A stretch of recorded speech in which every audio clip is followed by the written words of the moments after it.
What's going on, Jerome's? Happy Friday, fun Friday. We're at it again, take a look at another mock draft. The Sporting News, Vinny Iyer over there doing the damn thing. And so when I was a kid, the Sporting News was a fantastic magazine. And it was before ESPN, the magazine, which was great as well. But I remember my dad, so we subscribed to Sport magazine, which is defunct. But it was a great magazine. And we did that because it was like a quarter of the price of Sports Illustrated. Because Sports Illustrated was for rich folk, man. But what we would do is we would periodically buy the Sporting News from the newsstand. Yes, kids. There used to be places that sold magazines and newspapers. Probably still do, but anyway, that's my story with the Sporting News. They did up a 2-round mock draft, and I'm really starting to like these multi-round mock drafts as we get deeper into the combine and as we get into pro days. We start to know a little bit more about these prospects and where they potentially could go. And also, it's really fun to see how much talent is going to be spilling over into the top of day 2. There's a lot of guys. I think you could make a case that there's 50 players that could be first-round picks, or at least have that caliber of talent. But I mean, obviously, some of them will fall because there's only 32 spots. Let's dive on in.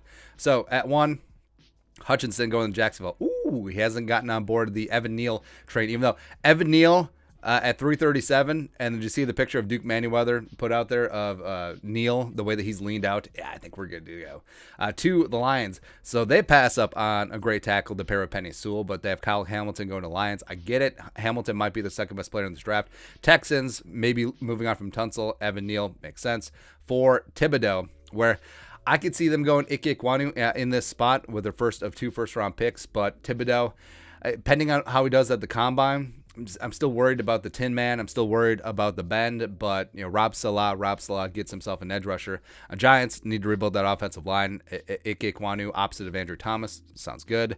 Charles Thomas goes to the Panthers, where they could go quarterback here, but Thomas might be that dude who's going to be a fantastic left tackle in this draft as well. 7, Giants double dipping on the edge, double dipping in the trenches rather. So you got George Kalafdis, a Greek freak, coming in, 3rd edge off the board. I love it. 8, so the Falcons are betting on the upside of Stingley. I think he's going to blow up the combine, and they're betting on that 2019 potential. 9, Broncos, so they don't go quarterback, but they go David Ojabo off the edge, where after they got rid of Von Miller, they need someone to take up that spot, and I think him and Bradley Chubb could be a nice edge rushing duo for a long time. 10, Jets with their second of 2 first-round picks. Devin Lloyd, where Rob Saleh's really getting after it, man. Now, you could make a case, cornerback would make sense, but Devin Lloyd, just a do-it-all leader on that defense, is going to be wearing the Captain C very quickly with Gang Green. Love it. 11, Commanders break the seal on quarterbacks. Malik Willis, where I think Willis has gotten himself a lot of fans over the combine, just the way that he's held himself up in interviews as well as in the press conferences. So I could see Malik Willis being quarterback 1. So the Vikings in this spot. Sauce Gardner still on the board. There hasn't been a wide receiver taken yet, right? Yeah, correct.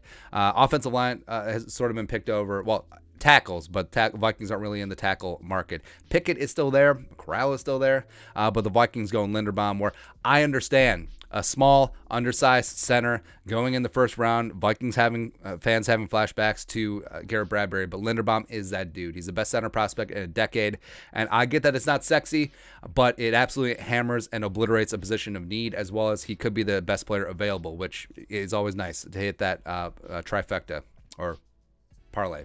Nailed it. So Linderbaum coming into the Vikings. Jameson Williams, still the wide receiver 1. That's crazy. I like it. I understand it. Has absolute talent going to the Browns. They pass up both Ohio State guys. It's crazy. Ravens. So I actually do think that the Ravens are in on Linderbaum, unless DeCosta just blowing smoke at the combine. But Andrew Booth, Clemson, ahead of Sauce Gardner. Wow. Well, am I missing something? Did Sauce Gardner go earlier? No, he goes to the Eagles. Wow. All right, so Booth ahead of Sauce. Okay. Eagles first to 2 first-round picks. So they get Kenyon Green, Nakobe Dean, and Sauce Gardner. My God, that's a hell of a haul. 17, the Chargers getting Jordan Davis to replace Linval Joseph. Hey, Linval, if you want to come back to Minnesota, baby, let's go. 18, I actually think the Saints would take a quarterback here. Pickett, or maybe they're hoping that one of the guys falls to the second round, sure. But G-Dub, Garrett Wilson, replacing Michael Thomas, who may be on his way out. Just another Ohio State wide receiver. 20, Steelers, keeping Kenny Pickett in the Steel City. It makes a lot of sense.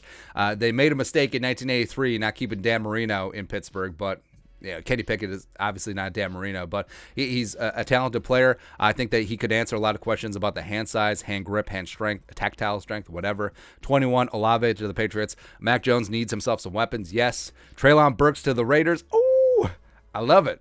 I love it, man. It's fantastic. McCreary to the Cardinals, yes. Cowboys, Trevon Walker, where, man, just adding him to that front. We got Lawrence, you got Odigizua. You're probably going to lose Gregory. Still, yeah, Parsons rushing off the edge and all over the place. Interesting. McDuffie, opposite of Tre'Davious White. Come on, son. Come on. Let's go. 26, Drake London going to the Tennessee Titans. Drake and AJ. Fantastic. Then the corpse of Julio Jones, sure. 27, ooh, spicy. The Bucs getting Desmond Ridder. Now, I think this really syncs up well with what Bruce Arians wants to do. Ridder's got a great arm. He's not afraid to put it downfield. Also, he's got great athleticism, which I think could be a real nice factor in the Arians left-witch offense. So I like this pick a lot. I do, because Ridder is more of a BA quarterback than, say, Matt Corral or... Well, actually, Carson Strong is a BA quarterback too, but yeah, it's a little bit too early for him. 28, Jan Dotson, hate it. They're going to lose Devontae Adams, and Dotson comes in. It sucks. 29, Trey McBride, probably going to lose Gesicki in free agency, so McBride is tight end 1 in this class. Go ahead. 30, Jermaine Johnson. Yes, I love it, man. They're probably going to lose Melvin Ingram. So getting after on the edge with Jermaine Johnson, a guy that really helped himself at the Senior Bowl and the Combine, yes. Trevor Penning, big nasty, going to the Bengals. I like this pick a lot. Plop him in at right tackle. Maybe eventually he flips over. Who knows?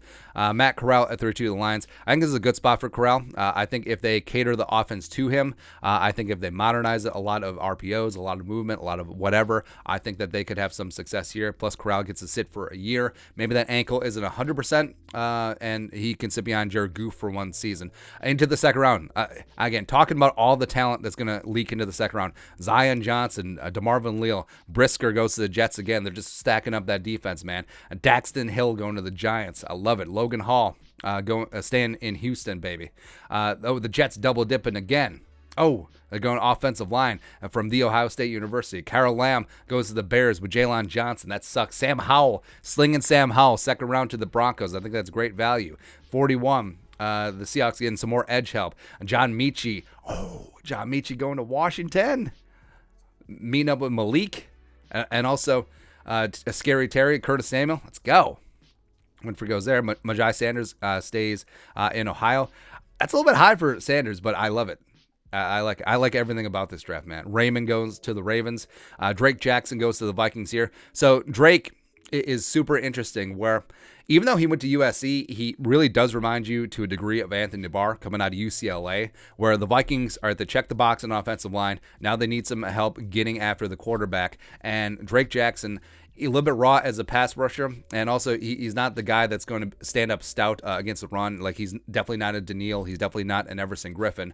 But I do like his pursuit. I do like the way that he gets after things. I think that he's got a great instinct, and I think that he certainly can be developed as an edge rusher. So I think Chris Rumph, I think that Mike Smith, I was going to say Andre Patterson for a second, but I think they really can develop Drake into a tier 1 alpha pass rusher. And also the same thing with Janaris Robinson, same thing with Patrick Jones II. So the Vikings just adding and stacking up guys that can get the quarterback. Can't go wrong there. Even though, there's some really good cornerbacks still left in this class, man. Yeah. So Carson Strong, 47, going to the Colts. And just skimming through here. Ooh, Daniel Flaley going to New Orleans.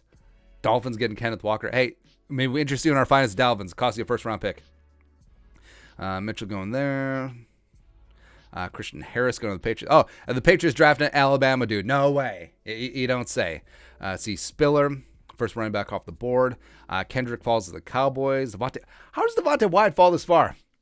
How does Pickens fall this far? I mean, I like it. Cameron Thomas goes, stupid. Damn it. Bonito going to the Bucs. That's a great spot for him. Boye Mafe going to the Niners. Eventually, it'll be Mafe and Bosa. That's great, man. David Bell going to the Chiefs. That's a good spot for him. Kyler Gordon. I would have considered Kyler with the second round pick. Or Chad Muma sneaks in the second round. Man, I like that a lot. But overall, if this is how it went down for the Vikings, I understand they have needs at cornerbacks. Maybe they check that box in free agency as well as later on in day 2, early day 3, sure. But Drake Jackson in the second round, and then Tyler Linderbaum. Again, Tyler Linderbaum, it ain't sexy, but Tyler Linderbaum is like eating a couple slices of Italian bread before you go out on a night of drinking. Like, it's not sexy, but it's a great base for what you want to do going forward, and I'm down with that. But your thoughts are thoughts. The Sporting News 2-round mock draft. Vikings build up in the trenches. Let us know your thoughts on our thoughts, on their thoughts in the comment section below. Subscribe for daily Vikings takes. Want to support the work, put a little something in the Venmo. But until next time, Skol, production value.